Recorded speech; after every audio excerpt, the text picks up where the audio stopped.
jërë ngeen jëf mbokki internet yi ba Total TV ba tey rek mu doon kii di Juan Branco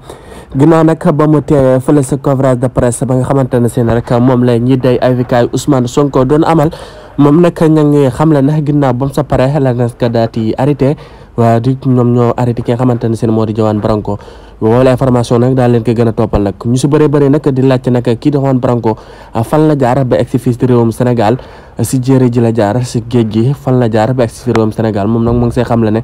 ab yoo daal si la wàccee fii si réewum Sénégal ba ñëw sax di teewe li nga xamante ne si ne moo di ab ko conférence de presse bu xamante ne si ne ñu si bëree bëri parce que gisee sa boobu la conférence de presse ab surprise bu mag a mag las ka gisee moom kii di Juan Branco